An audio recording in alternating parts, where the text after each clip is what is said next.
இடஒதுக்கீடை பாதுகாக்க அனைத்து கட்சிகள் சமுதாயத்தினுடைய கலந்தாய்வு கூட்டத்தை இன்று சிறப்பாக ஏற்பாடு செய்து அனைவரையும் ஓரணியில் நிற்க வைத்த பாசத்துக்குரிய பாட்டாளி மக்கள் கட்சியினுடைய தலைவர் அன்புமணி ராமதாஸ் அவர்களுக்கு முதற்கண் அன்பு கலந்த ஆசீர்வாதத்தை நன்றியும் தெரிவித்துக் கொள்கிறேன். ஏன்னா இது ஒரு பெரிய சாதனை தான் அவருக்கு. என்னை பொறுத்தவரை எதிரும் புதிருமா இருப்பவர்களை ஓரணியில் உட்கார வச்சிருக்கார். இது மிகப்பெரிய அருமையான ஒரு கூட்டணி. அரசியல் கூட்டணி இல்லை, இது ஒரு சமூக கூட்டணி, சமுதாயத்தை நல்லிணக்கிறதுக்கான அருமையான கூட்டணி.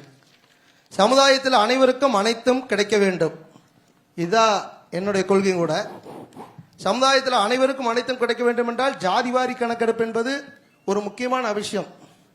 இந்த ஜாதிவாரி கணக்கெடுப்பு என்பது ஒவ்வொரு சமூகத்தில் இருக்கின்ற மக்களும் ஒவ்வொரு பொருளாதாரத்திலே அவர்கள் உயர்ந்திருப்பார்கள். அந்த பொருளாதார உயர்வை வைத்துதான் அந்த சமூகத்தினுடைய முன்னேற்றம் இருக்கும். குறிப்பாக எங்கள் விஸ்வகர்மா சமுதாயத்தில் 5 தொழிலாளர்கள் இருக்கிறார்கள், பாரம்பரிய தொழிலாளர்கள். ஆனால் தமிழகம் முழுவதும் அல்ல, உலகம் முழுவதும் அங்கு இருக்கின்ற நாங்கள் பொருளாதார ரீதியிலே உயரவில்லை. தமிழகம் முழுவதும் நிறைஞ்சிருக்கிறோம். அப்படி மர தச்சர், கொல்லர் மற்றும் பொற்கொல்லர், சிற்பி, கண்ணார் சமாஜ், இந்த 5 சமூகமும் இன்று பொருளாதாரத்தில் பின்தாங்கியுள்ளது. அதற்கு ஜாதிவாரியாக கணக்கெடுக்க என்பது மிக முக்கியம். ஜாதிவாரி கணக்கெடுப்புனா நானும் கூட நினைச்சிருந்தேன் எல்லா ஜாதிகளை கணக்கெடுக்கிறாங்கன்னு. அப்போ அவர் சொல்லும் போது விளக்க சொன்னார். நம்முடைய பாசத்துக்குரிய திருமாரன்ஜி ஆகட்டும், நமது கொங்கு நாடு இளைஞர் பேரவையினுடைய தலைவர் சொல்லும் போது அந்த ஜாதிவாரி கணக்கில் அவர்களுடைய பொருளாதாரம் கணக்கெடுக்கப்படுது.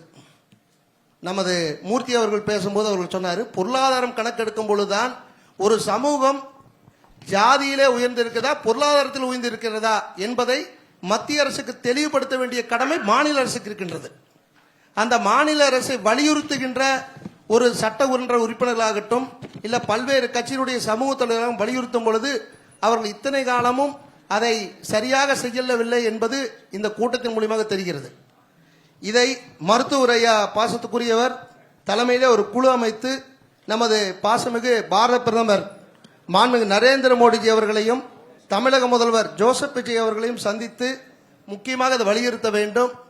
ஏனென்றால் வலியுறுத்துவதன் பதிலாக ஒரு குழு அமைக்கும் பொழுது நிச்சயமாக தமிழகம் முழுவதும் இந்த ஆண்டு ஜாதிவாரி கணக்கெடுப்பு திட்டம் கண்டிப்பாக நடக்கும் என்பதில் ஐயமில்லை. ஏன்னா எல்லாம் ஒன்று சேர்ந்திருக்கும், எல்லாரும் எதிராக ஒன்று சேர்ந்திருக்கும் பொழுது இந்த புதிய அத்தியம் நிச்சயமா நடக்கும்.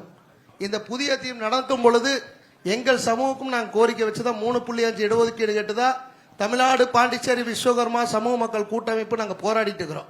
ஒரு சாமியாருக்கு நாங்களாம் ஜாதிக்கு வரக்கூடாது, ஜாதிக்கு வர வேண்டிய சூழ்நிலை எங்கள் சமூகம் தள்ளப்பட்டுருச்சு, ஒரு ஆன்மீக சமுதாயம் தள்ளப்பட்டுருச்சு. அதனால தான் நாங்கள் இந்த கூட்டத்துக்குலாம் வந்திருக்கோம். எங்கள் சமூகத்தை கண்டிப்பாக பாட்டாளி மக்கள் கட்சி உடன் எப்பொழுதும் விஸ்வகர்மா சமுதாயம் இணைந்து இருக்கும். அதனால உங்களுடைய எல்லா முயற்சிகளுக்கும் தமிழ்நாடு பாண்டிச்சேரி விஸ்வகர்மா சமூக மக்கள் கூட்டமைப்பு இணைந்து உங்களுடன் பணியாற்றும் என்பதை இந்த இடத்தில் தெரிவித்துக் கொள்கிறேன்.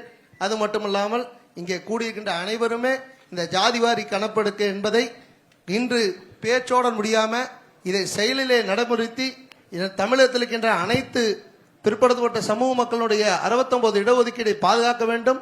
அதே போல SC/ST மக்களுடைய உரிமைகளையும் பாதுகாக்கப்பட வேண்டும் என்பதை வலியுறுத்தி தமிழகத்தில் இருக்கின்ற இந்து தர்மத்தில் இருக்கின்ற ஜாதியில் அனைவரும் ஒன்று சேர்ந்திருக்கின்ற நல்ல நேரத்தில் எல்லோருக்கும் நல்லது நடக்க வேண்டும் என்று வேண்டிக் கொள்கிறேன். ஓம் சக்தி. நன்றி. ஒரு 2 மணி